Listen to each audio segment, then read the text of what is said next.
Well, I see that it is still going live. I completely exited the program. I'm surprised. It looks like I'm actually getting some levels now. Can you guys hear me now? Okay. All right. So here's the great thing about behind the scenes. Well, this isn't even a behind the scenes show, but it's going to turn into one. I'm going to reset this, and I apologize. It's just for the editing. That way I can go ahead and export it again. I apologize for those who are watching live. Yeah. Okay, good. So it looks like everything's back. No idea what happened. There was no mute button, nothing. So this is what happens when you go live. I apologize, but I'm going to play the introduction one more time. That's simply for editing. So I apologize. So bear with me here, and I got to actually just reset the visuals anyway. So give me one moment. I apologize, but just 1 or 2 minutes, if that.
That's right, everybody. As always, thank you so much for tuning in and taking this journey inside the Black Vault with me. I'm your host, John Greenwald Jr. Yes, we are live. If you're really watching the first live stream, you'll know there was just a big foul up. No idea what happened. But hopefully you guys can hear and see me okay. And we're just going to go ahead and jump right into this video. Now, to give you a little bit of a background, I have been receiving quite a few different messages about what exactly happened last week within the UFO field. Obviously, there was a bombshell article, and by bombshell, I mean it hit with an explosion. Not a lot of people liked what it had to say, but it was published nonetheless.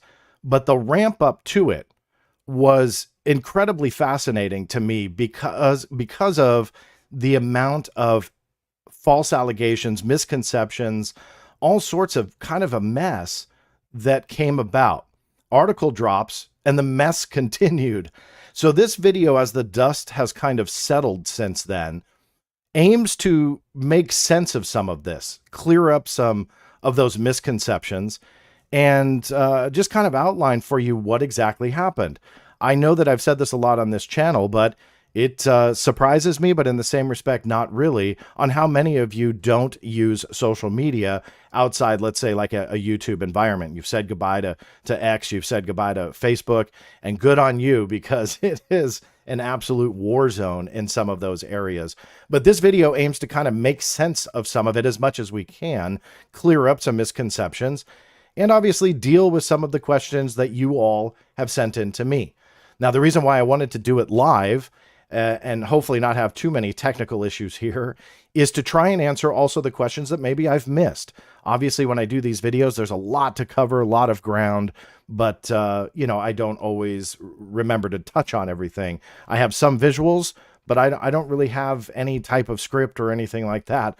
I just kind of go with it. So I rely on you guys, too, to have those questions, because I'm happy to answer any that you might have. So let's just kind of go ahead and dive into this and give you guys a little bit of a chronology, because if you might, and you might even not have any clue what I'm talking about, you may follow the UFO topic, but maybe have missed some of this.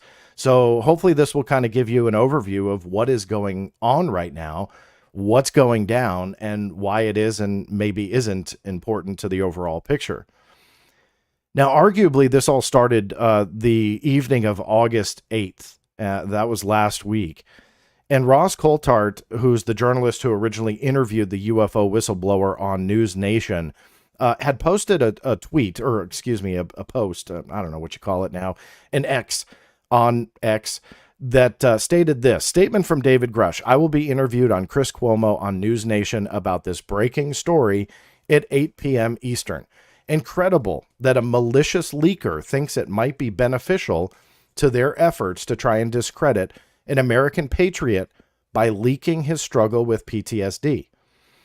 Now, I was incredibly, I would say, concerned about a post like this, even as somebody who is highly skeptical of David Grusch's claims, because to me, PTSD is completely irrelevant to the, let's say, credibility of the claims. So there's a lot of misconceptions, even about me personally now going around. So let me just clear it up and even prove it to you in case some of you may be questioning it, because some of the voices who often fabricate things about what I say sometimes can get very loud and people listen to them. Sadly, though, it's just all BS. The reality is my original thought was that's ridiculous. PTSD to be used against somebody who's making a claim really doesn't play a role in this instance. Maybe there's some other, and I'm not going to start making up scenarios, but maybe there's something else where that type of a struggle would actually play a role. In this one, it didn't. Now, I'm not going to sit and read the whole personal statement from David Grusch, but I invite you to pause the video if you're not watching live and read through it. But it is important, and you know, my sincere, I would say, thanks for acknowledging David Grusch's battle with PTSD. It takes a lot of courage to come out. I've had a lot of friends and family in the military, those that have fought. I was down at MCRD almost to go into the Marines, and my life kind of turned a different direction when I was 18. I was down there with my dad, who recently had passed, but he was a U.S. Marine himself. So veteran issues are very, very dear to me, and something very serious. My father also, my grandfather was also in the U.S. Navy. So again, very kind of veteran-laden family. But people that I knew from high school had also gone in, and quite a few actually through the Marines and through the Army, and saw battle, and not all made it back. Those that did, some obviously struggled with this. The reason why I'm prefacing it with this is irrelevant to this conversation. So when this first broke, I was pretty surprised that this was going on. But it wasn't just that they were highlighting his PTSD. It was even deeper than that. Now, before I get into it again, because I get accused of a lot of things about this story, and they kind of surprised me. The morning after all this went down, I had posted the exact same sentiment I just said to you in more words, posted it out there and said, I may have my skepticism about David Grusch's overall claims about non-human craft and bodies, but the mental health struggles like PTSD of a veteran used as a tool in this debate, no matter the side wielding it, is wrong. And I stand by that to this day. So don't listen to everything people are saying about me when it comes to this issue and how I've somehow supported the attack, because those types of accusations get very personal to me. So from day one, even like before the real story broke, I was speaking out against this, and so were a lot of people, as we all should, because in this instance, it's irrelevant. But the issue here was not just PTSD. The claim was made that night of the 8th on Chris Cuomo's show, I believe it was the first, by Ross Coulthart, that David Grusch was claiming that the government itself had leaked his medical records to the media. And Ross Coulthart took it a step farther and said that the intelligence community had leaked the medical records. Now, the medical records is a phrasing that is very key to this. And it's very key, not because I want to play semantics, but there's a lot of people out there, and I mean a lot, in social media land that are literally litigating this online, saying that Ken Klippenstein, the Intercept, everybody should be sued, invasion of privacy, doxing, publishing medical records. All of that is a false accusation, and we'll unravel it all. But this obviously started taking a weird turn about these medical records, because when I started hearing that, saw the Chris Cuomo clip, it immediately showed up on social media. I started searching. I'm like, wait a minute, who the hell would do this? That's awful and disgusting. I called it gross on a interview I did the other day. That type of something going down is just that gross. Who would take somebody's actual medical records and put them out there? It doesn't even matter about PTSD or him being a veteran. All of that is incredibly important. But my sentiment would be the same about any type of medical records. So this was just a bizarre claim to make. And in the interview, just to make sure that I'm not misquoting everybody, I wanted to make sure that I pulled the exact quote. Ross Coulthart said, Dave checked today because he assumed that the journalist had done his homework and just asked the local sheriff for the files. The sheriff has confirmed it did not come from him. The only other place that had this information is the intelligence community. The intelligence community leaked it. The UFO whistleblower volunteered that information about his previous mental health issue. That was a quote from the News Nation article. And in other words, that the PTSD issue was already known. Believe that they cut it out of the original News Nation broadcast. However, they brought it back up once they were dealing with this issue to play it and to acknowledge that David Grusch acknowledged PTSD, but he sought help and was essentially better. And that's all great. But a lot of this wasn't true. So when I was trying to verify it, the mental health records, or excuse me, the medical records were nowhere to be found that were highlighting mental health issues. So it didn't take much thought process to realize that all they were doing was trying to get in front of the story. And so in an effort to get in front of the story, they believed medical records were about to come out. So they raise, the alarm goes on News Nation with Chris Cuomo, and News Nation has obviously going wall to wall with UFO programming. So they just ran with it. And yet now we understand that that's not necessarily accurate or true at all. The actual article came out that next morning. And again, it was written by Ken Klippenstein, titled UFO Whistleblower Kept Security Clearance After Psychiatric Detention. The star witness of Congress's UFO hearings, David Grusch, retained his clearance despite alleged substance abuse issues, FOIA documents reveal. FOIA. Not medical records, not anything leaked, but the Freedom of Information Act. Now, without going and diving into the differences between state FOIAs and the federal FOIA, this was done through the Virginia State Freedom of Information Act. Now, most, if not all, I don't remember the last time I looked up if all 50 states had a Sunshine Act, but they're often referred to as Sunshine Act, Sunshine Laws, Freedom of Information Acts, depends on the state, and they're all just a little bit different with the same spirit in mind. That spirit would be the Federal Freedom of Information Act, but the federal FOIA does not apply to state records. So each state has their own respective law, or at least most of them do, and you can access information like police records and so on. So now all of a sudden the article drops, and the entire narrative that got people fired up and really upset, we realized wasn't accurate at all. And the accusation that the intelligence community and the government itself leaked it directly was also false. Now, I will deal with Ken's sources I can just see the chat already with, wait a minute, Ken admitted they were intel sources. Don't worry, I'll get to that. But chronologically, this was clearly not what people were saying it was, and then pulling out the pitchforks and the torches, looking for people to get fired. Now, inside the article itself, a lot of people missed this. I was really surprised. Ken and the Intercept published all of the documents that were released through the Virginia Freedom of Information Act, including the correspondence. So this was obviously to cut off any accusation that the documents weren't real, that they were leaked, or were falsely represented. Rather, they obviously published everything. A lot of people were then demanding on social media, publish your communications with the sheriff's office. It was there since day one. Nobody read it. And so what was interesting was all these accusations started because he didn't publish the letters, and yet he did. But then that took on a form of its own.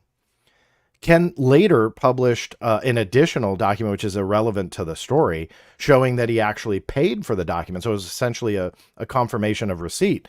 It's not here, but again, it's kind of irrelevant to the story. Everything else was.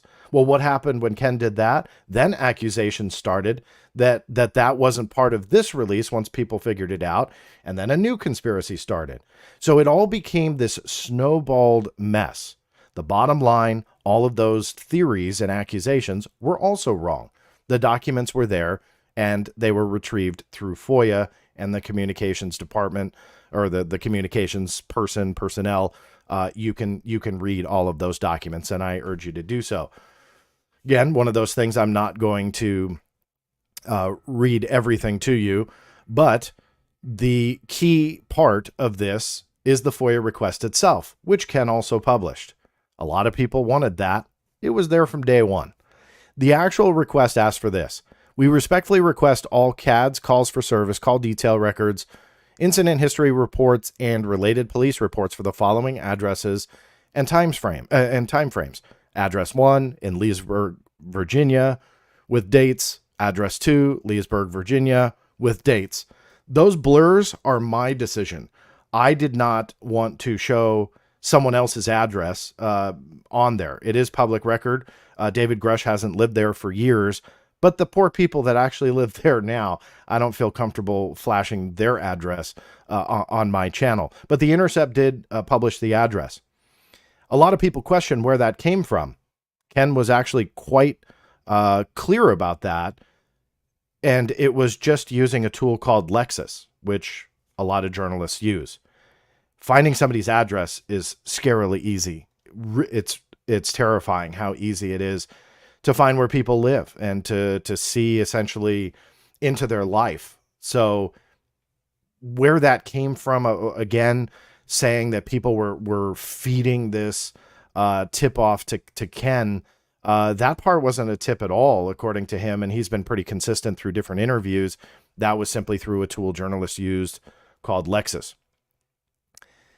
The FOIA response was also in there. So you had the request and you had the response. One last thing let me go back, that I didn't say in the request. We additionally request all records related to David Grusch as either a witness, victim, suspect, or 911 complainant at any address from January 1 to January 30, 2023. So this is what we call in the FOIA world, or at least I do. I rephrase that. What I call a phishing request. That this wasn't specific to where he knew the date of the incident. So give me everything on the night of XYZ, like he knew what he was looking for, but rather this was a fishing expedition. These dates, my guess is where in Lexis they said that Mr. Grusch lived there.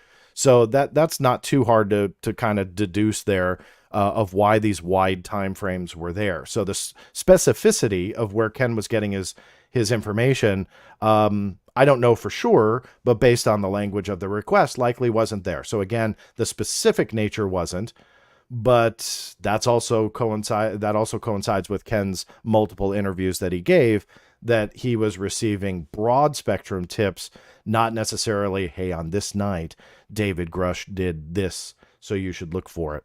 So again, I'm don't kill the messenger here.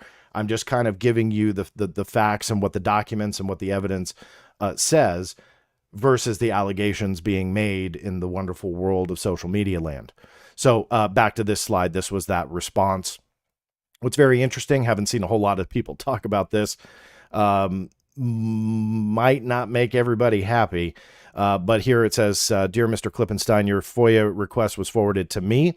It appears incidents regarding, and then this was an address, so one of the two addresses in Leesburg, Virginia, may be handled by Leesburg Police Department. You should contact them directly for their records at, and then there was contact information that was redacted by the Intercept. Now, why I'm kind of surprised no one's really talking about that. There might be more. I don't know for sure. I'm just saying, by the looks of this, not everything was available at this particular sheriff's office at Loudoun County, which is where the documents that were published by the Intercept were given. There's obviously another office that Loudoun County said, hey, you should go over there. Doesn't mean anything's going to be found. Again, don't kill the messenger, just telling you that there's maybe more. And we'll see if something like that happens. Just to cut off any questions that might come based on this section, no, I am not pursuing those records or anything related to this. Now, breaking down the documents themselves, I will not read them all, but they outline two separate incidents, 2018 and 2014 to be exact, that you can deduce was David Grusch. Now, this was the brunt of the article, the fact that he had done, and again, this is where I want to be sensitive. He had some struggles, which he admitted to, that essentially tie back to his PTSD or how he frames it in that way. But it involved alcohol, threats of suicide, and as the article goes through, obviously there was a detention, a hold for his safety to make sure that he was okay. So those documents, again, I don't need to go through them all, but that's essentially what was published, and that obviously upset a lot of people that this was being highlighted. This was another one of those records. You can see here that the names of everybody, including David Grusch and his wife, were blacked out. Now, it was Ken that put all the pieces together, which doesn't take a rocket scientist to do when you just look up somebody's address and you know that they live there. So through the Virginia FOIA, for privacy reasons, they did redact those names. But that is the law. That is what they're required to do, is to maintain the privacy connected to the addresses that Mr. Klippenstein was requesting. So again, go back to that request. In the first part of it, he did not ask for anything related to David Grusch. He asked for things related to an address. In the eyes of the law, that's a lot different than saying, give me all of the calls to David Grusch's house, or that involved David Grusch. That was item 2 in the list, but you can see that nothing came up from that. Whether that was no records, I don't know. Whether that was because it was exempted, I don't know. That was not in the FOIA response letter. In a federal world, I could tell you that would be addressed. In a state FOIA case like this, to be honest with you, I'm just not sure. I don't have experience with Virginia FOIA, but I know that it honors, I've read enough to know that it honors the same spirit. But some of those kind of what I would call a gray area would likely differ from a federal level versus a state. So these were the documents that came up, again, with all of that personal information redacted. You can see down here also the phone number, the name, all redacted. That was the 2014 incident. Now, Dave Beatty, who's an awesome researcher, been on this channel before, he did a little bit of research into this, and he contacted the Loudoun County Sheriff's Department. Let me read an email that he got, and he posted online. This is he shared it openly, but I did contact Dave to ensure he was okay with me sharing it as well. The Loudoun County Sheriff's Office received a FOIA request on July 30, 2023, asking for records pertaining to 2 addresses in Loudoun County, Virginia, as well about a named individual. In accordance with Virginia FOIA 2.2-3706D, documents were provided about the 2 addresses on August 4, 2023, and no information was provided about the named individual. So now it's addressed. I don't recall it addressed in the Intercept article or in that FOIA response letter, but why I wanted to showcase Dave's letter was now it has been addressed. This was the 10th of August when Dave Beatty received this. Consistent with both FOIA and LCSO policy, that's Loudoun County Sheriff's Office, personally identifiable information was redacted from the materials provided to the requester. So again, this is punching a lot of points here and solidifying obviously no leaks. Obviously no personally identifying information was leaked. Obviously they ignored the part of the request that was specific to David Grusch, again calling back to the Virginia FOIA and the particular statute within it that said, no, you can't release that type of information. So it really starts to dissect all of those theories, allegations, and misrepresentations that had spawned last week and essentially kind of destroyed them all. And this isn't, and I want to make this clear, this isn't me defending this article at all. But what I do point out in these types of situations, and I've done it on this channel a lot, is that based on nothing, People will concoct these conspiracy theories, allegations. They will misrepresent things, all to achieve their own desired goal. Facts be damned. And that's the issue here. This goes beyond the whole PTSD thing. This goes to the heart of what has been an issue in this discussion for decades. That if you want to believe something to be true, you will find a way to make it true. And that's not healthy. And you'll see by the end of this video how that then cultivated an even worse situation, which in my mind made a lot of people look bad. But I'll let you decide on who looked bad and why they looked bad. This is that Virginia FOIA excerpt that they cited. And I think that this is going to play a role as, again, all these people are litigating this on social media. You've got to really tackle quite a few things here to win these allegations that people, did something wrong. In non-criminal records, the citation says that they may withhold those portions of non-criminal incident or other non-criminal investigative reports or materials that contain identifying information of a personal, medical, or financial nature where the release of such information would jeopardize the safety or privacy of any person. The key word there is may. And I think that there's actually a gray area that is in this law, that the fact that the police record, even though they blacked out his name, said PTSD and essentially like a threat of suicide. That's where I thought there would maybe be a gray area that was actionable legally. That even though that they redacted his name, you can still easily put together that this was David Grusch based on the information that was received. However, Virginia FOIA says they may withhold that. Not mandatory, not will, not has to. And that to an attorney is gonna scream gold. Don't kill the messenger. I'm gonna be saying that about 15 times here, but that's the law, not my interpretation of it, but rather that's what it said. They may withhold, not mandatory. So on top of that, though, the redacted information separates David Grusch, separates the personally identifying information to a point. And I think that that's their saving argument. So a lot of allegations being made. Again, this is being litigated. There's the law. Now, the night of August 9th, the night that all of this went down, meaning the Intercept article dropped, this was not planned. That's another false allegation that's being made against me. On Monday nights, Wednesday nights, sometimes the weekends, sometimes Fridays included, my son is a sports superstar. As many of you know, if you follow me on social media, I'm a proud dad of both my daughter, who's 4, and my son, who's 9, and post pictures of both of them all the time.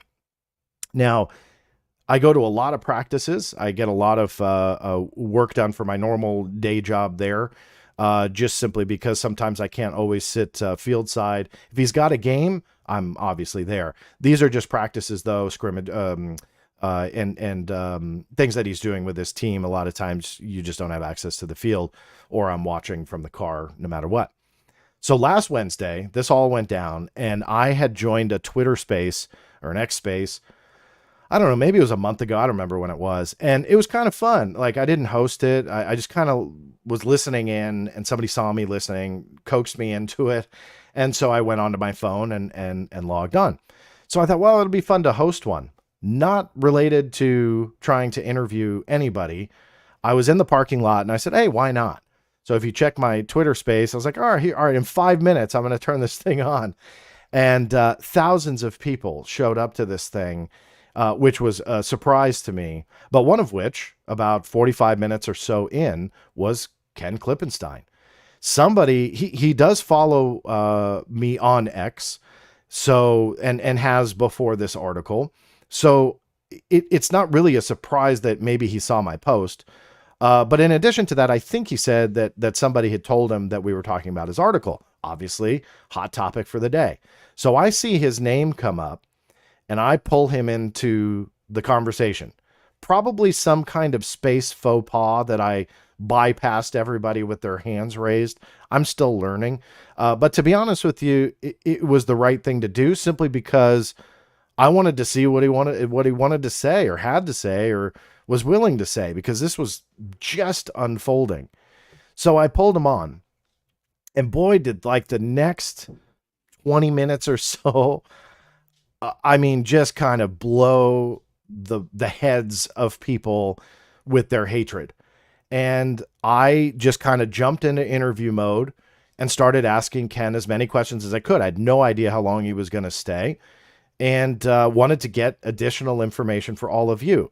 If you notice, when I interview somebody, I don't shut up when I'm alone, but I really do try and keep quiet when I'm interviewing somebody else, because it's the only way you learn from them.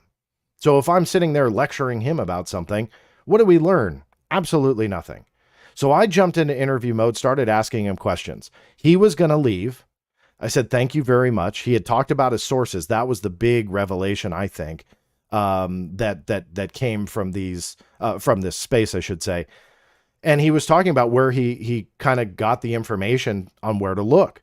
And he said that he posted on X a kind of like call for tips. I'll show you that screenshot in a moment. But he said that he sent out a call for tips, but also reached out to intel people. He called them intel people, people that knew Grusch, that and those that contacted him. And that intel people language just blew up. And then it was like the intel community is in on this. The agencies are behind it. And then, of course, the conspiracies started again.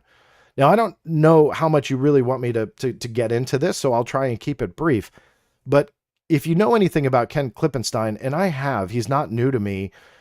He, in the FOIA world, he is a legend. It doesn't matter what you think of him, but he has been a legend for a long time, and has received an untold number of records and has broken many, many stories over the years. Again, doesn't matter what you think of him, but that's who he is and why I knew about him. Fun little fact, and I posted this out as well. Ken and I, along with a select few others, are on what they call a VEXM list, essentially a problem child list within the FBI, people that annoy the heck out of that agency. And Ken and I are both on that list for our respective work. We don't work together, never have. But again, we just work in that arena. But if you know anything about him or just national security reporters overall, they have a laundry list of intel people that are their sources. That's just how it works. And Ken went into even detail, and I'll pull his quotes, but went into detail to who they are. That the misconception out there, especially in social media against this article, was that these were high-level people that were planting this story in order to discredit David Grusch. And Ken's reaction to that was, these are mid-level people. These are not the high-ups. And he says these are the people that he talks to. So it was, again, wildly different from the accusation. And I think that there's a huge disconnect between people saying, aha, he said intel people, and the fact that all national security reporters and journalists would have intel people in their roster. It's kind of a given. So the fact that that took on a life of its own kind of was beyond me. But one of the other things that happened in the space was I kind of backed off asking questions. He was going to leave, and then other people just chimed in and started asking and throwing questions, and it got a little bit heated between Ken and someone else who was asking questions.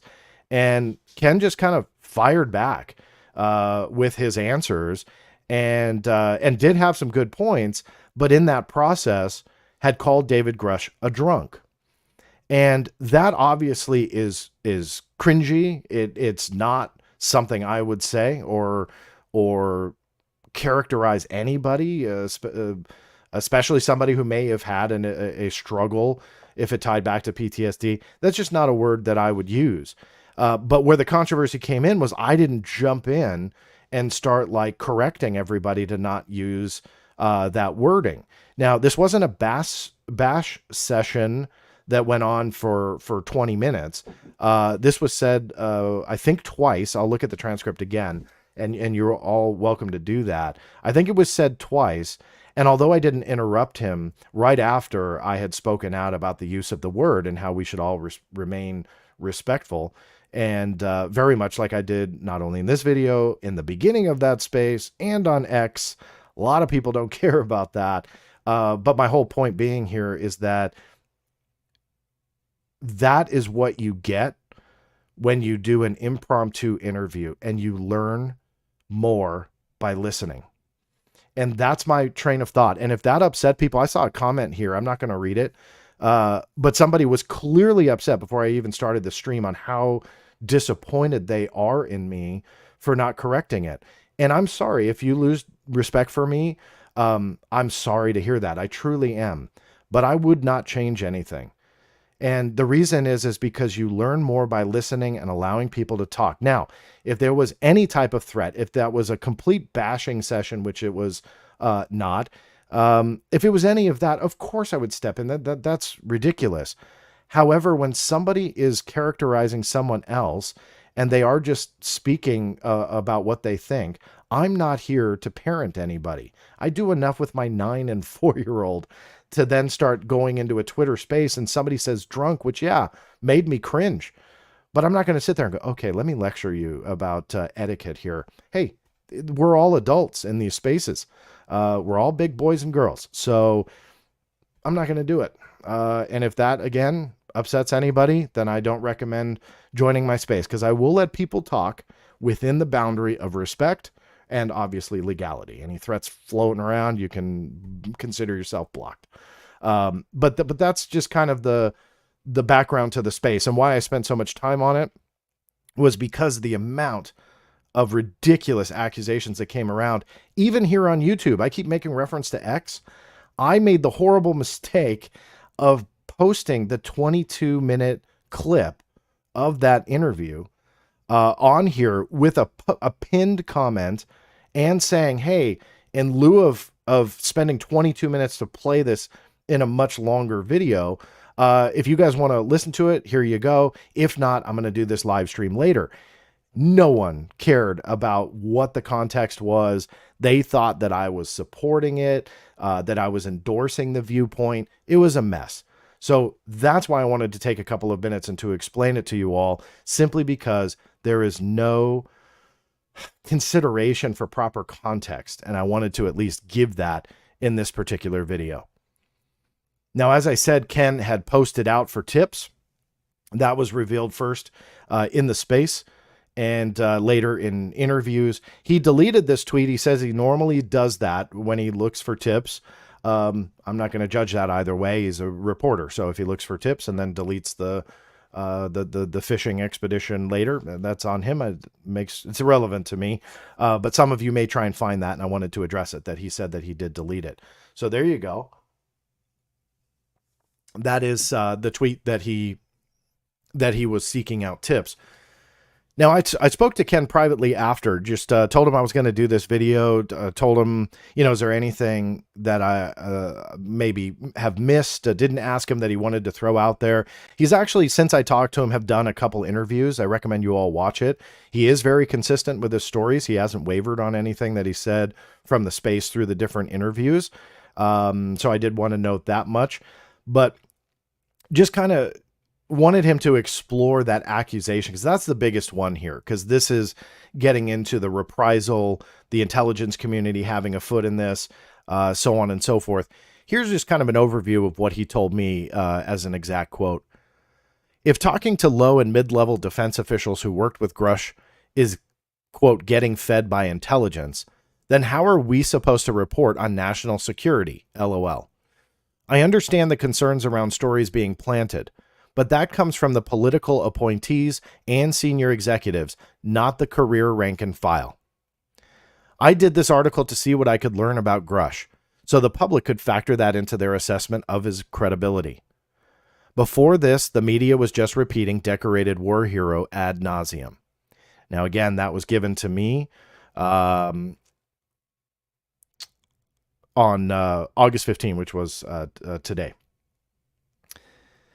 Now, I know that some people are going to read that before the media was just repeating decorated war hero ad nauseum and cringe. People are going to cringe from that. But one thing that I want to point out that most people aren't talking about is that Ross Coulthart was digging for dirt by his own admission on David Grusch as well, because even he didn't believe the decorated war hero. Let me quote, this is Ross Coulthart, I actually spent extra time trying to find dirt on Dave because it just seemed so implausible to me that the guy was such a straight arrow, and he really is who he says he is. And I even have access to his performance reviews. And I mean, he's extremely highly spoken of. People who've worked with him describe him as an exemplary and incredibly impressive intelligence officer. What's the difference? Ross was admittedly digging for dirt. So what does he constitute dirt? What was he digging for? Maybe he just didn't know, being an outside of the U.S.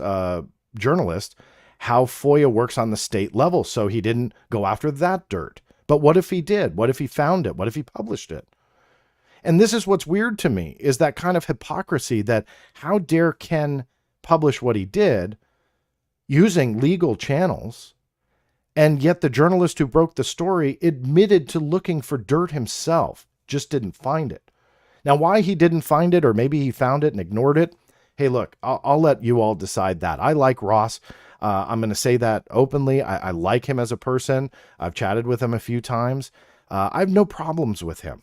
So people have really tried to make this personal and combative between people, and people have done that between Ross and I. So I'll tell you right here and now, I have no problem with Ross, but what is the difference here?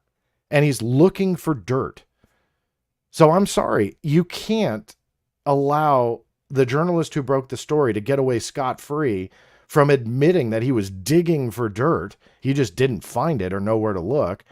And then in the same breath, chastise somebody for getting dirt and publishing it. I don't get it. I really don't. Again, not an endorsement for highlighting somebody's PTSD. That's not the issue here. The hypocrisy is. And that's what I have a huge problem with when the journalist is openly admitting that he was looking for dirt. And then all of a sudden, all these people have a problem when somebody else found it and published it. What was Ross going to do if he found the dirt? And that's the big question here. But he doesn't get the heat. The conspiracies flow somewhere else because someone else actually found it. And to me, it's worth noting that is the hypocrisy out there by the general public on this story. I'm not going to read more quotes, but there are interviews. He's consistent, Ken Klippenstein, about where his sources came from. So again, if that constitutes a huge conspiracy and reprisal for some people, that's okay. I'm not here to argue that point. But again, I mean, I really advise to look at what he's saying versus what X is saying and what people in social media land are saying. So let's deal with some of those misconceptions. These are some of the questions that continue to be asked to me, even as early as today, where people have ample time to answer, were medical records leaked? That's the big thing here. And somebody, I heard a clip of somebody had posted another person. I'm not going to call them out by name, but they have an intelligence, they have a security clearance, have an intelligence background. Even they were referencing all of this as a leak. And they were used as like an expert. And I'm sorry, people often misspeak, so I'm not going to hold everyone against it. Hold that misspeak against everybody if that's what it was. But there is this misconception that medical records were leaked. 100%, that is verifiably a no. No, they were not leaked. Did the intelligence community do it? Well, you really have to dissect this. In relation to what has cultivated after this article, the intelligence community, what's cultivated is, again, the powers that be wielding their all-powerful arm is undergoing some operation to discredit David Grusch with some law enforcement records and PTSD. Now, I'm sorry, if there was any type of reprisal attempt here, and this is just a guess in my 2 cents, They wouldn't try and discredit the guy with a couple police reports that talk about PTSD and alcohol. I don't see it. I think that there would be other attempts if this was really some kind of official op to go out and get him and to discredit him. That wouldn't be the way to do it. I just don't see it, because it's obvious. I'm again a huge skeptic on the bigger claims of his, but the majority of people aren't judging his credibility by what we found in this Intercept article. They're just not. Like, it's not connected. To some it is, and that's fine. But to me it isn't. So I think the government, if they were doing something official, the intelligence community was out to get him, they would be doing something different. They would be doing something harsher. And yet we don't see that. So did the IC do it in that way? In my opinion, no. If it comes out one day, then I'll stand corrected. But no, I don't see it. Now, did Intel people have a role in this? Well, that's clear. But again, it's kind of that national security reporter thing. Who else do national security reporters talk to? X people? Facebook people? No. They talk to intelligence people. They talk to government people. Those are their sources across the board. So I'm intrigued by the discrepancy behind the original debrief article and the people that backed up David Grusch's character, and the Intercept article, who made reference to people that said not so good. And so I'm not siding either way. I'm just saying that's an interesting discrepancy. Is it a bias on both sides? I don't know. Is one side lying? I don't know. I don't know.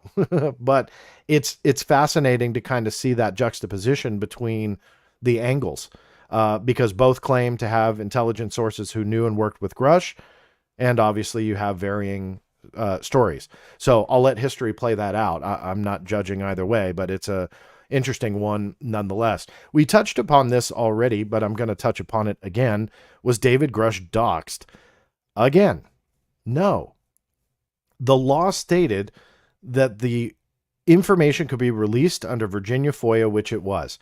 The original request sought after information connected to an address, not a person, in item 1.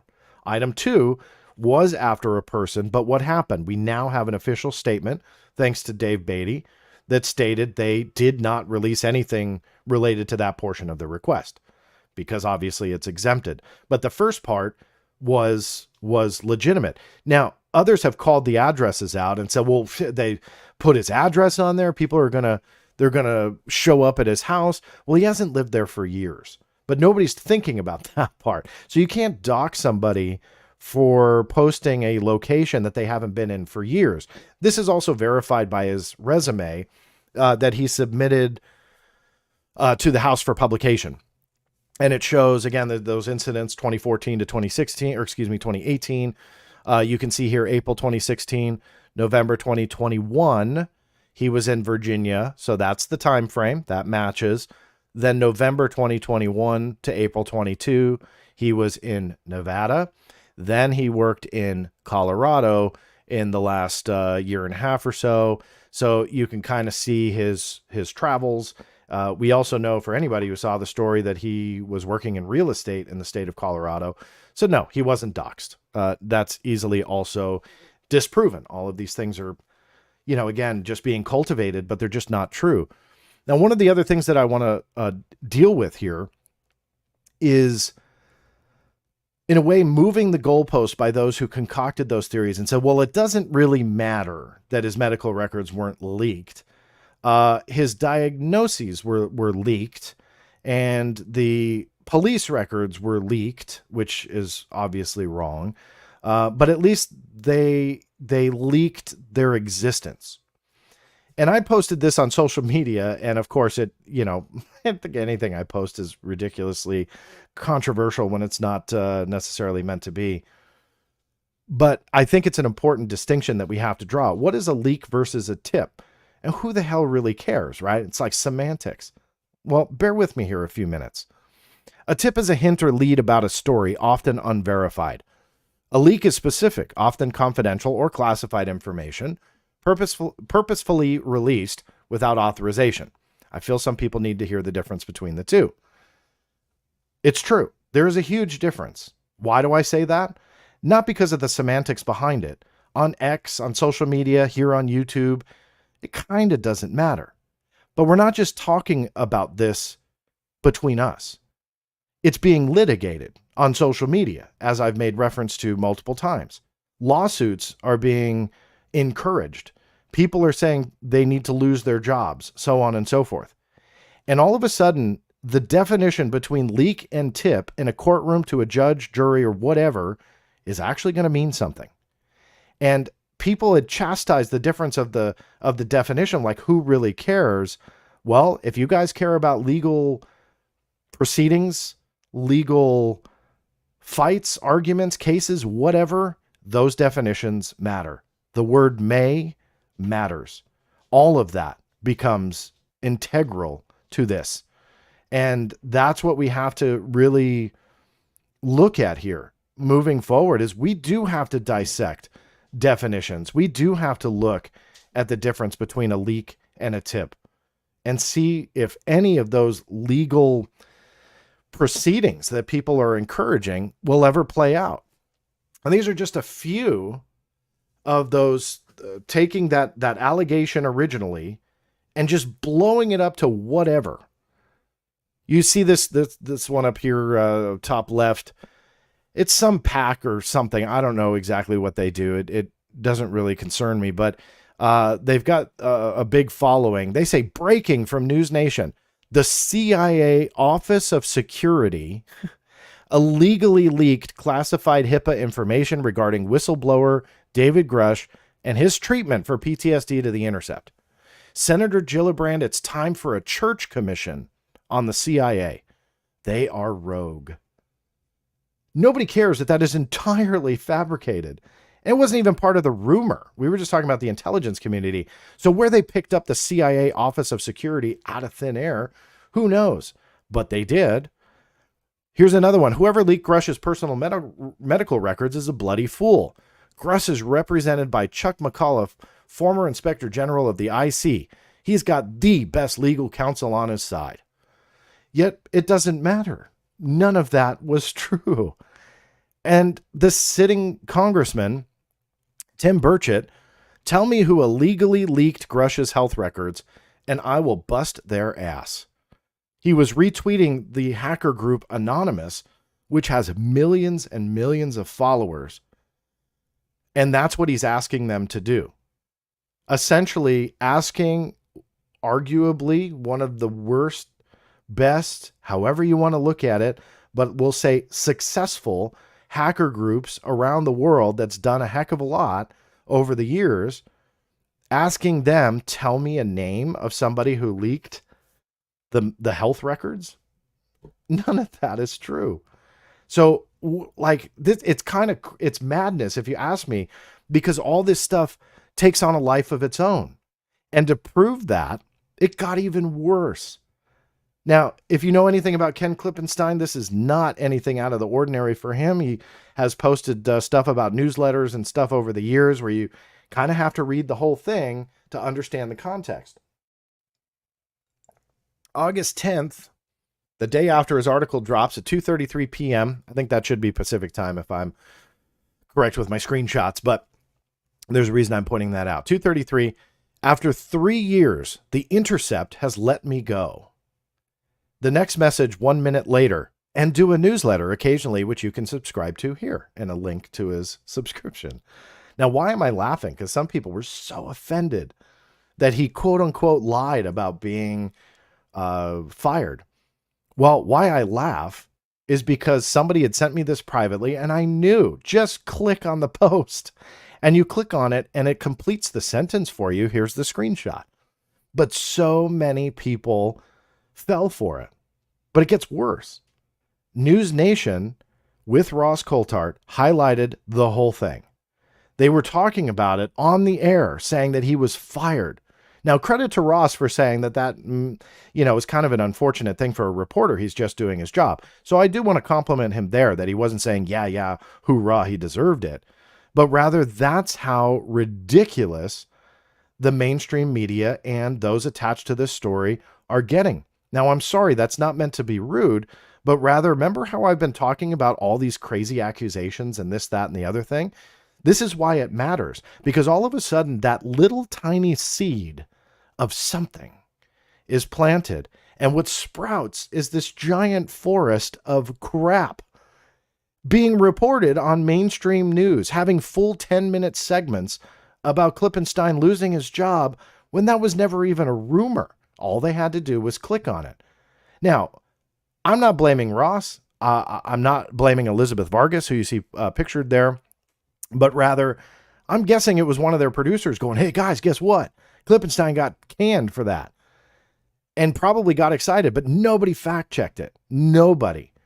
And yet they ran with it. That's the danger. Why do you think I do these videos? It's to highlight the domino effect of how ridiculous accusations can snowball into something that it's not. And that's damaging, not only to the conversation, but guess what? To David Grusch himself. That if he's telling the truth, for crying out loud, give him some respect. Stay truthful with these accusations. If there's reprisal going on, here's an idea. Just prove it. That's it. Don't just start accusing on mainstream media and throwing allegations out there, because that doesn't make him look good. He's the root of this story, right? We all know that. His claims right now hinge on him. So if those circling him are starting to go out there and just throw out whatever accusation, let's do a church committee based on the CIA leaking these medical records. That's ridiculous, because again, not based on anything. And yet it gets traction. So that's why I think that these are important videos for me to do, to try and help make sense, but also point out why this is dangerous. And being a critic of David Grusch's claims, why it's hurtful to him. I'm here to defend him right now, saying this is stupid. It's gotten dumb. These accusations are not helpful to anybody, especially him. So if there's reprisal going on, let him and his very powerful attorney deal with that. Don't mess it up by making these stupid allegations against the CIA, or encourage politicians to get to the point to encourage hacker groups to get involved and find out names that did something that never happened. Has anybody ever thought how dangerous this is becoming? And it seems like that answer is absolutely no. And that's what's bad. Now, let me say, what this all boils down to, and this is kind of where I think an amazing conversation can take place. But I will be as brief as possible with this closing remark and see how long I can take some questions here from the live chat room on the night of August 15th when I'm recording this. But it's the legality versus the morality of this. And I upset a lot of people by saying that just because somebody is doing something that's morally maybe even wrong, that they're highlighting PTSD or using that against somebody is wrong. I will not take away from the root of the story and the use of freedom of information, because I believe in the freedom. And if I had some kind of checkered past, and people have looked, so whatever you want to look, go ahead. You're not going to find anything, but people have looked. People have admitted that to me, names you'd actually recognize, and it's gross. And yeah, they come from the DOD. And they've openly admitted that to me and found absolutely nothing. But that is their right. They can do that. And I upset a lot of people because I said, look, if you told me that these were leaked medical records and that's what happened, that is disgusting. You would see me lead the charge on how gross of a story that would be, yet that's not what this is. So I will not in the same breath advocate for the Freedom of Information Act and freedom of information and our right to access information within legal boundaries and recognizing the exemptions that exist for a reason. I will not in the same breath say that and then chastise those that utilize that freedom, but I don't like the information they got. I'm sorry, I just won't. I will speak out against it being used in certain ways. I can talk about the morality of certain things. Somebody asked me, and they were really surprised the other day. They said, would you have published these documents? And they were egging me on saying, yeah, you probably won't answer that, or something to that effect. Other people were kind of hopping on the bandwagon. I'll 100% answer that. No, I wouldn't have. And it's because that's not what I do. I don't go for police records.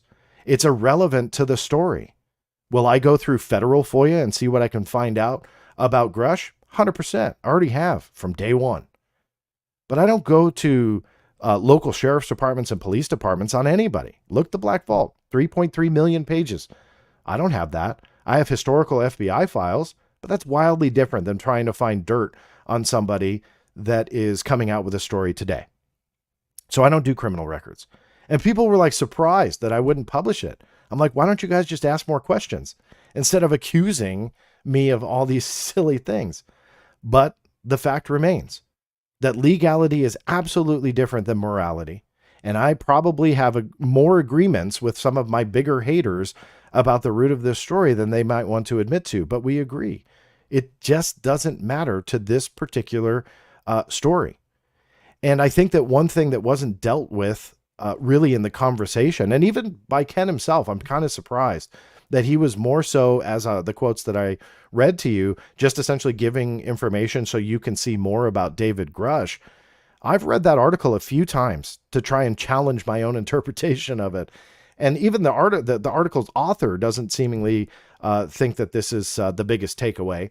But I think the biggest takeaway is less about David Grusch, less about UFOs, and more about the discrepancy behind the approval process for those with security clearances and those maintaining them.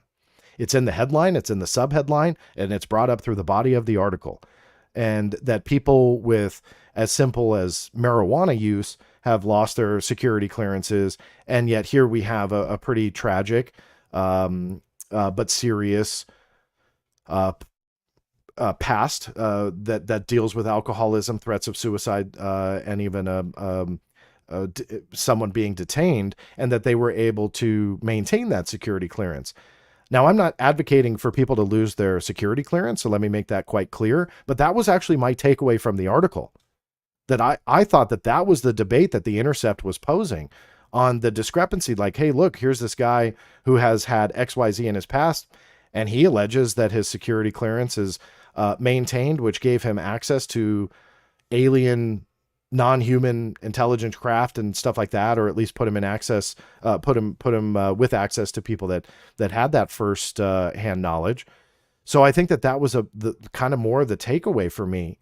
And what's interesting though is going back to the beginning when I was talking about how this whole thing started and how this was essentially geared towards getting ahead of the story. I believe, I'll never be able to prove this, so this is just an opinion. I believe the amount of attention that this article got was 1,000 times more than if nobody tried to get ahead of the story. And I think that if they just would have left it alone and see what the Intercept was actually going to publish and then meet it head on, this would not have been a big deal. I really don't. It would have been a segment on News Nation, and that would have been it. But instead, the allegations, misconceptions, misrepresentations, fabrications all snowballed into putting such a spotlight on this article that now you have to deal with it. Not just because of the police records, but that's a small percentage. You have to deal with it because of that, because of how the allegations and the fabrications have put David Grusch into a false spotlight of being kind of this conspiracy guy. And again, that is me. So I'm perfectly clear. That is me defending him. That should have never happened to him. 100%. Give him the opportunity to state his case, which he did. Let him defend himself on whatever. If somebody wants to do some smear article, fine, let him defend himself. But don't go out and concoct false allegations that you can't back up, that you then later had to correct. I didn't do a screenshot, but News Nation had to correct it. They even said that it was erroneously reported on News Nation that the intelligence community did it. So they were already doing corrections. And on top of that, falsely reporting that Klippenstein was fired and lost his job. Yes, I laugh because it's funny, but it's serious. Let David Grusch state his case. Let the attorneys, the real attorneys that are much smarter than me and most of the people out there that are litigating this on social media, let them deal with the cases, but stop with the conspiracy theories. Because if there's some kind of truth behind David Grusch, the people that are saying they're his biggest supporters are hurting him the most. And I truly believe that.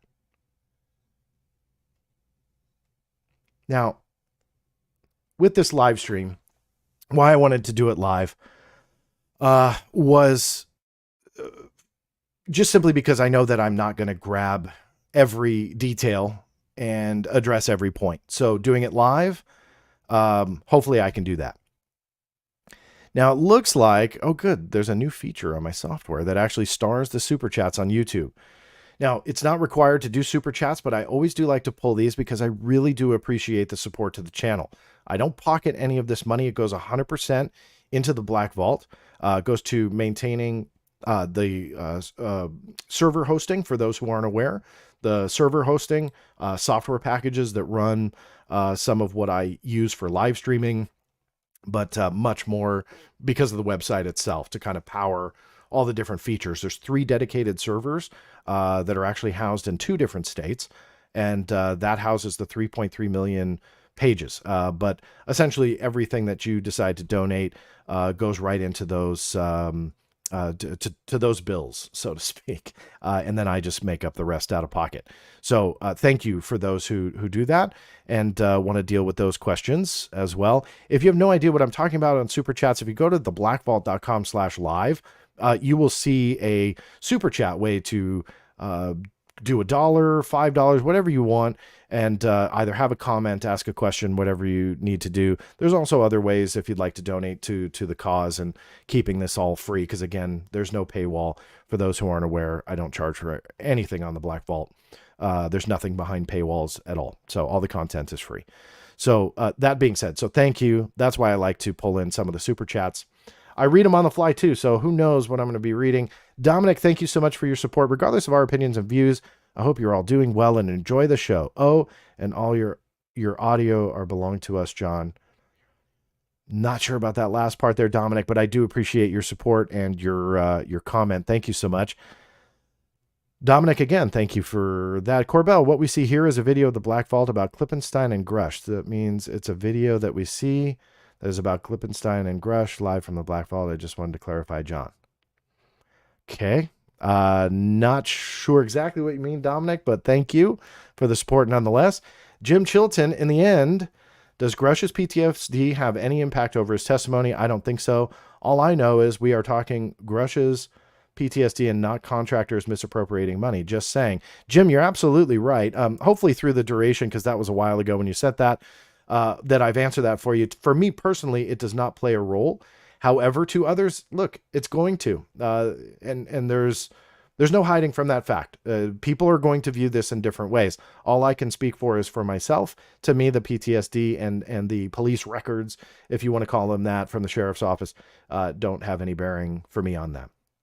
When it talks about the contractors misappropriating money, look, when it comes to me, and this is where I only speak for myself, I can walk and chew gum. So we can definitely talk about that as well, which we are, but let's talk about who first. And I think that that's where we need to go next. The allegations have to be made of what contractors, who's hiding this information, and go from there. And I am an advocate for bringing this out. You know, if those claims that talk about contractors holding all this information and non-human craft or bodies or whatever, and that is in the private sector when it comes to contractors, let's bring it out. If they're misappropriating money, not a huge shocker to me, because I think that's especially with this going back to OSAP, which is a different video in itself when it comes to misappropriation of funds. But that's not surprising at all. So if people have details about that, though, that's what I think that these hearings need to bring out, and I hope that they do. But Jim, thanks again for your support of the channel. JM, Ken is crass and reaching. Ross is wrong for blaming Intel. Greenwald is clean and staying neutral. Grusch is still credible. Can we move on? Great comment, JM. I appreciate you saying that I am staying neutral. And I truly do try and do that, despite what I'm accused of often.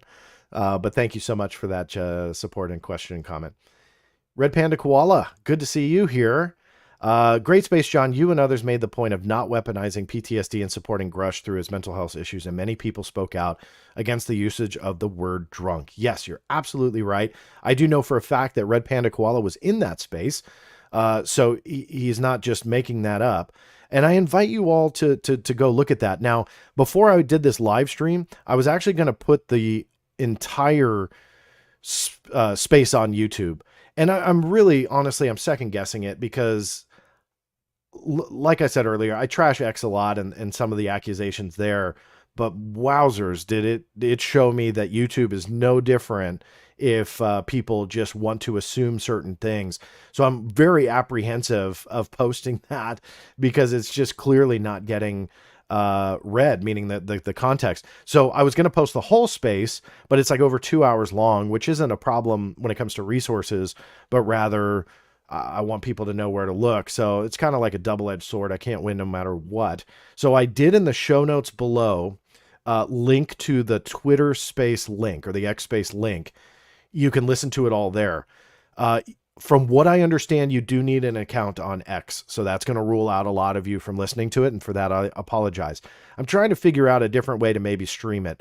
Maybe doing an unlisted video on YouTube and then linking it in the show notes below. That way you're seeking it out and knowing what you're clicking on. Maybe that's one way to do it. The other thing, I was going to just stream it direct on the website.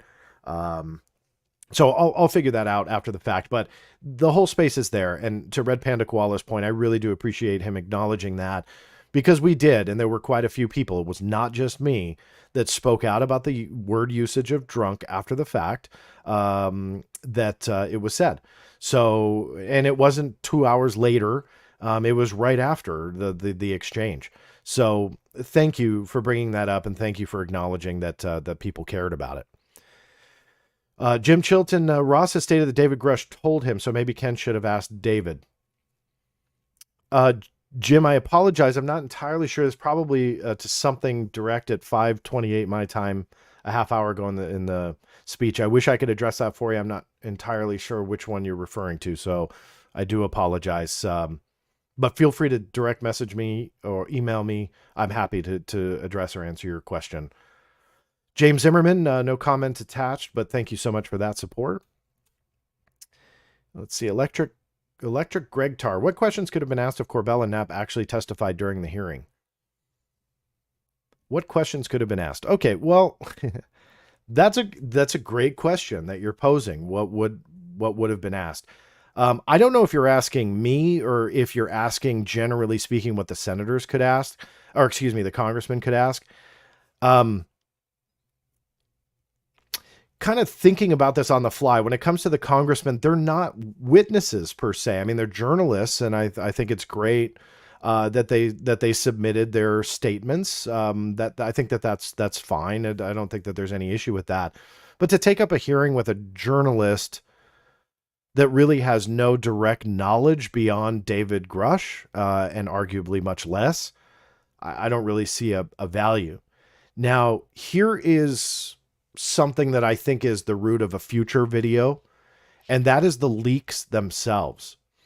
And leaks obviously are a huge deal with the Department of Defense, and we've seen that throughout the media, where there's many things that have leaked out, and there is action like that.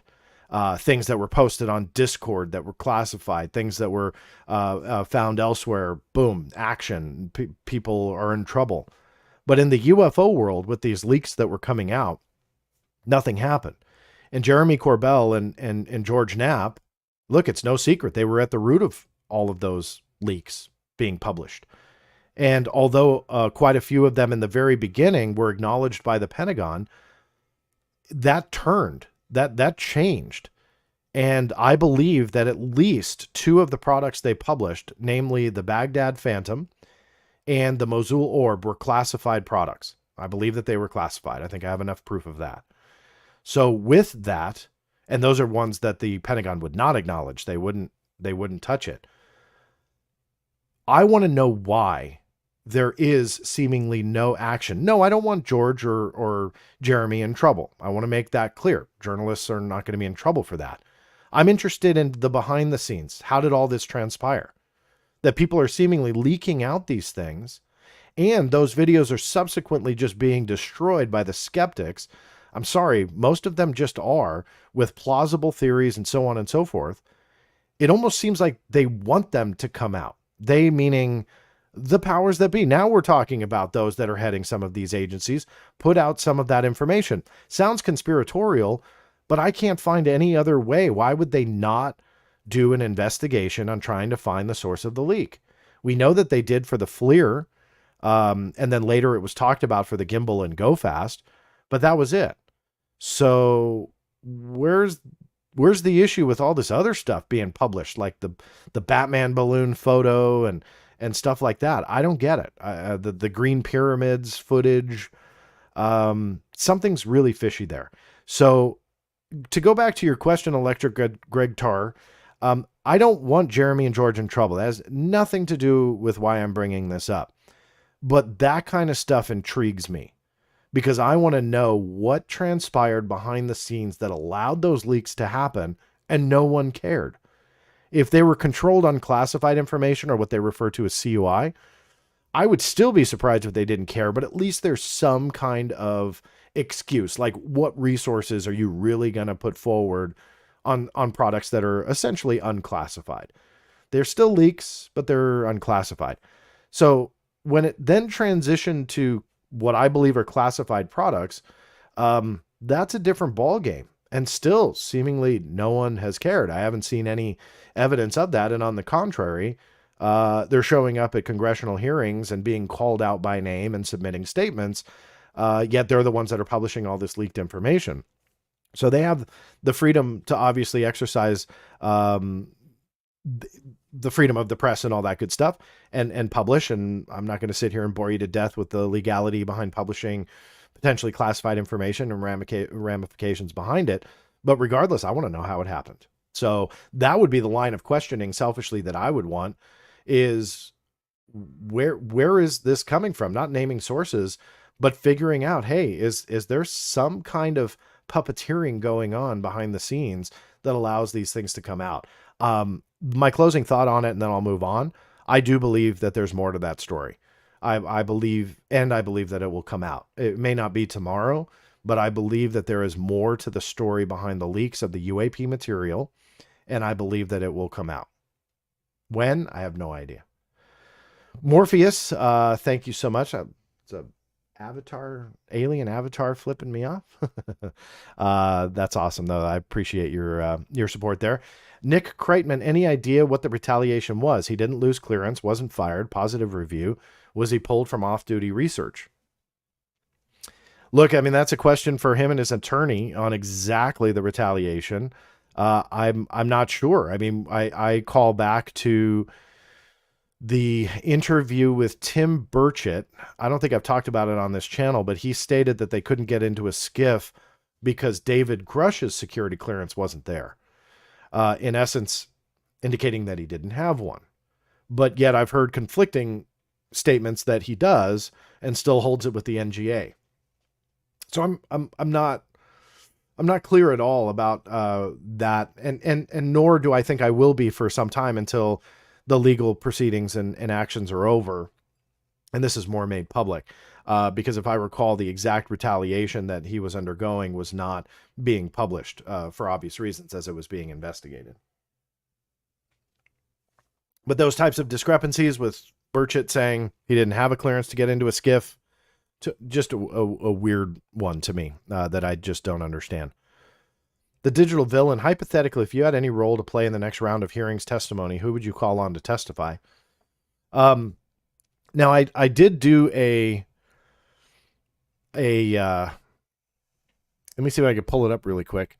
I did do a tweet thread on this, and essentially what I did was outlined a bunch of people, and I am happy to go over that if you give me one moment, and I will try and pull it up. I don't know how easy I'm going to be able to find it here on the fly. Comes as a shock, but I post a lot. Let me see if I can get down to it here. But what I did was kind of outlined who I felt should be there. This was July 25, 2023. Let me see if this will work. Bear with me here.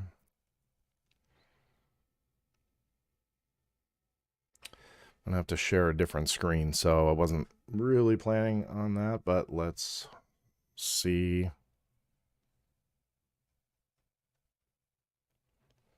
What I can do. Hold on one sec.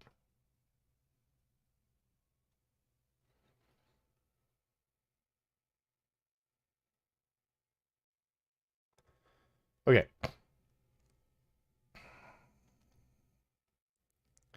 All right, so here's the post. I hope it will allow me, and it won't.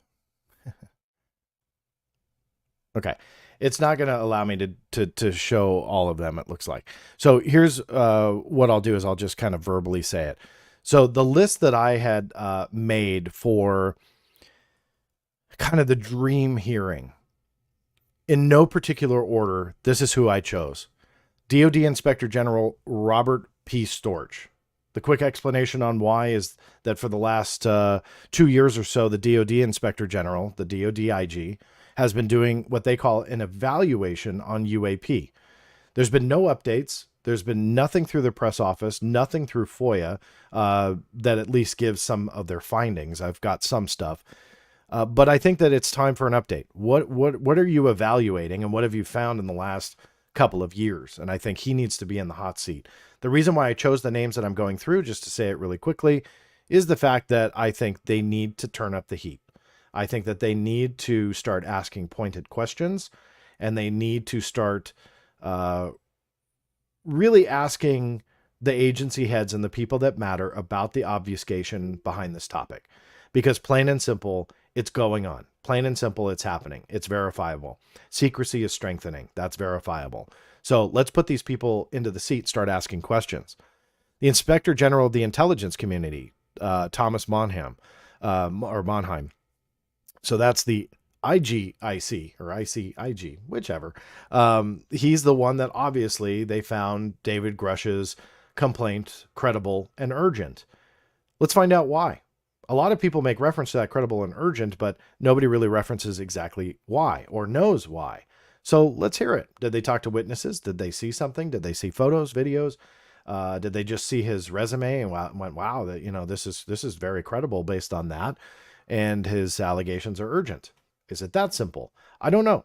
So let's get him in the chair and see how far did they go, so they can pass the baton to Congress if that's what they're going to do for them to investigate, or are they still looking into it? There's a lot of rumors out there, a lot of speculation, but let's put him in the chair. Let's put him under oath. Secretary of the Air Force, Mr. Frank Kendall. That's an obvious one. Air Force is very mum throughout this process. Let's figure out what they know. Secretary of Defense Lloyd Austin. He's in charge of the DOD, so put him in the chair. Director of National Intelligence, Avril Haines. She's openly talked about overclassification. Let's get her to support the classification on UAP and what I would consider the overclassification of it, and see if she supports it. If not, that's a powerful voice on our side. So she should go under oath. CIA Director William Burns. CIA is pretty much involved in like everything. So get him in the chair. Let's figure out what's going on. There's a lot of history there too, going back to UFO material in the possession of the CIA, albeit decades ago, but it's there nonetheless, or at least it was. So let's start planting those seeds. Figure it out, Mr. Director. It's your agency. What happened to it? I would put Luis Elizondo under oath. I think that there's a lot of questions there. I think he deserves his day, being under oath, saying what he wants to say, and let's go from there. Next up, though, I would also say the former Director of Defense Intelligence for Counterintelligence, Law and Enforcement and Security, Gary Reed. He's the lovable villain that everybody always brings up and points to. Put him in there. Let's see what he has to say. There's a lot of questions that have been posed since the story broke about his legal woes. So let's put him in there and get to the bottom of that, because that story has seemingly just died. Former intelligence officer David Grusch, whom we've obviously seen already, but I think different questions should be asked. Dr. Eric Davis, that's a given. Those Wilson Davis notes that have caused so much controversy and were submitted to congressional record in one of the last hearings. Let's see what that comes up with under oath from Dr. Davis, because he loves the whole no comment thing. Let's put him in the chair and see what happens. Right next to Vice Admiral Thomas Wilson, for the same reasons. Ross Coulthart, he knows where a ship so big they couldn't move it, and they built something over it. I think there's a lot of questions that should be asked about that. He's been pretty outspoken about not wanting classified information given to him. I think I saw one interview where he said he received classified information and he sent it back. Well, there's two ways to look at this. Either that's classified information and he's out there touting it in podcasts, which is fine. That's his right to do. So there's that way to look at it, or it really is unclassified, just like David Grusch has said that the information he put to Dopsher was unclassified. So let's start exploring that. What are these sources that can change humanity as we know it and put David Grusch out of the crosshairs of those that want to smear him? Nobody really seems to talk about that, by the way, that David Grusch is out there making claims and putting this information out there. And he's essentially alone when it comes to these grander claims. And there are so many people, and I'm not just referencing Ross here, but there are so many people over the years that have claimed to know so much more, but they can't tell you. And that they know certain things that would humble you in whatever wording and phrasing they want to use. And although they support David Grusch, the longer they just sit on all this and allow the government to deny it, and we're led to believe that they could absolutely prove otherwise, that puts people like David Grusch, and in this case, David Grusch directly, into the crosshairs of people that want to smear him. So they support him. They just don't want to help him. Sorry, that's the harsh reality in the way I see it. Because if people know where these big UFO spaceships are located at, they know where the bodies are literally buried. There's element 115 out buried in the desert somewhere. And people know the location of it, but they won't tell you that because they have to protect their sources. I'm sorry. Then you really don't have sympathy for David Grusch. No offense. It's time to either put up or shut up, like I've said before. And if you really want to support David Grusch, then do it. And the firing back of, well, they can't reveal those sources is a joke, and they can't reveal classified information. Well, half the people don't even have security clearances anyway, so they don't have an NDA. So that argument is pretty bunk also. So anybody out there who's supporting David Grusch, but also in the same breath claiming all this special insider knowledge, it's time to put it out there. Former director of the National Intelligence, DNI, John Ratcliffe. He's had some doozy interviews, namely one on Fox News, where he wanted to get some stuff declassified before the end of his tenure. What was that? I'd love to know what that was, even in broad strokes. Former Defense Intelligence Senior Executive Office of Naval Intelligence, Jay Stratton. We all know him as the head of the UAP Task Force. I chased documents on him for 2+ years before it was ever officially acknowledged what he did. But Jay Stratton, I've got a laundry list of questions for him. Pentagon spokeswoman Susan Goff. Put her in the chair. Let's get some of these allegations out there in the open about her wielding the PSYOP arm that everybody says that she has to discredit Luis Elizondo. Let's get some pointed questions on that. I'd love to know more. Director for Defense Intelligence Collection and Special Programs, Neil Tipton. Neil Tipton was named in the complaint submitted to the Inspector General by Luis Elizondo. I read that thing up and down. I have no idea what Neil Tipton did wrong or why he was named. Maybe I'm just missing something over and over, but regardless, it was later revealed that Tipton maybe just didn't go to Elizondo's defense. It is believed that Neil Tipton was the one that Luis Elizondo passed the torch to when it came to ATIP. There's some interesting revelations about that I'm waiting for the final release over, but I think I will hopefully have more to add to that story soon. Regardless, though, let's throw Neil Tipton in there. I think that given the allegations against him, I think that it would be good to hear. So, long answer to your question, but I think it was worthy enough to address. So thank you for that. Let me get caught up back to where I was. All right, so that was the digital villain. So thank you for that. Hopefully that gave you a rundown. Who knows if you were looking for that amount of detail, but I wanted to go over that thread with you. AM Hoops, problem wasn't dirt. It's Ken's one-sided report. David Grusch got treatment and his employer stuck by him. Ken even said he doesn't believe in the UFO stuff. Yeah, you're right across the board. I'm not here to defend Ken's writing. So that's different. It was his right to publish what he did. That's up to Ken to defend or not defend whatever he said in that article. I have my own writing style. I approach things the way I approach things. I will not ever pretend to defend somebody else. So I invite you to definitely take up your questions with him. In regards to him getting a treatment and that, I believe that was referenced in fairness to the Intercept article, so at least that was in there. But again, tone and angle and what wasn't in there, that is all Ken. I had nothing to do with this, nor will I pretend to defend anybody. But thank you, AM Hoops, for the question and for the support. Morpheus, you a god. Well, I don't know about that, if that was directed to me, but that's awesome. I appreciate your support, and I still love your avatar. Steve Jones from Canada, it looks like. Quick question about Dobser.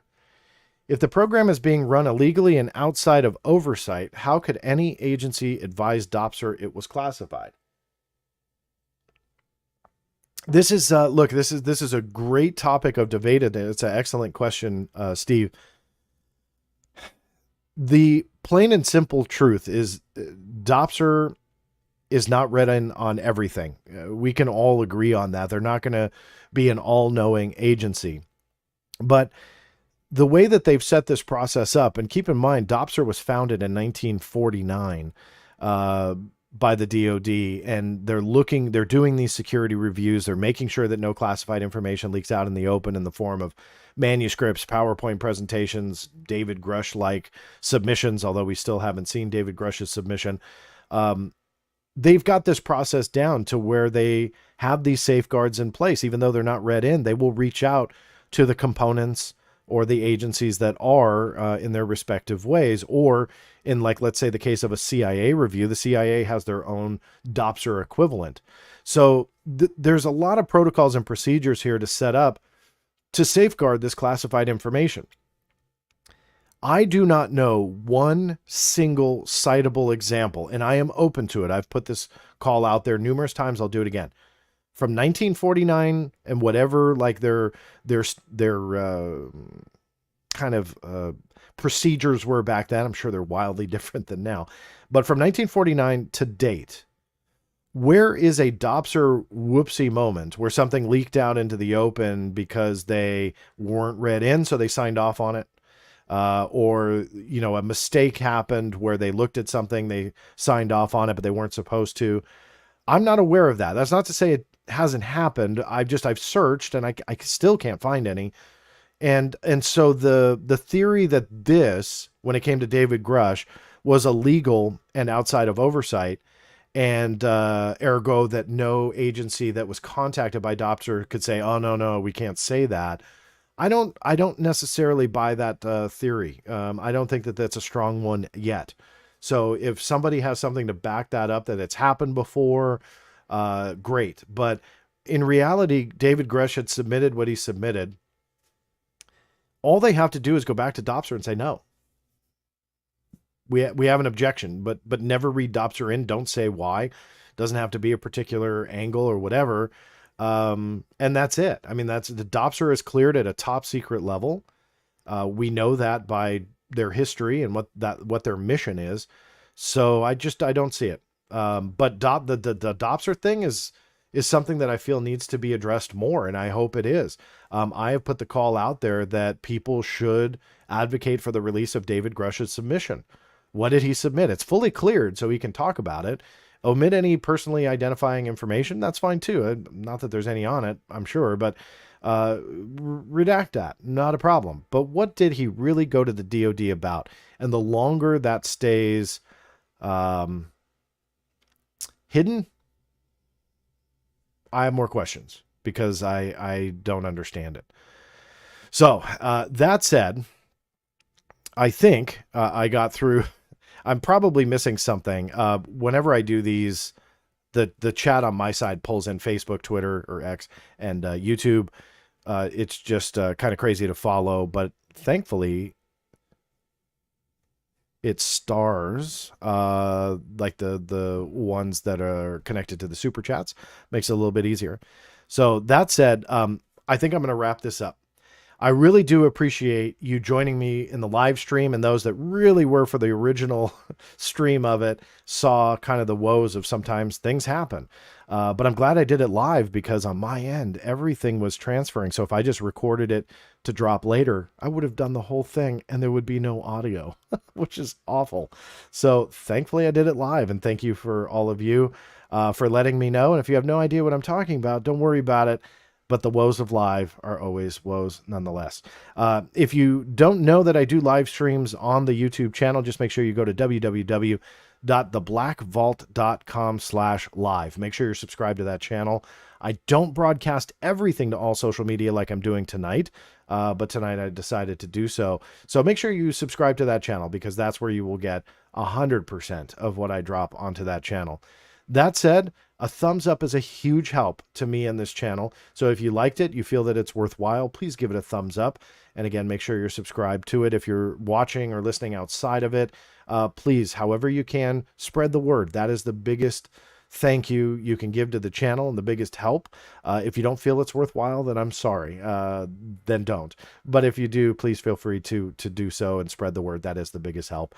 And as I said earlier, any of the super chats, any donations that come in, I've got a Patreon as well. 100% goes back into this website to support the free resource of 3.3 million documents that are available for download on top of all of the content as well. No paywalls here. I don't believe in them because I am that advocate for transparency. So you guys, no matter what, if you give me $1, if you don't, you get everything nonetheless. So thank you for listening. Thank you for watching. Truly appreciate it. Until next time, this is John Greenwald Jr. signing off, and we'll see you then.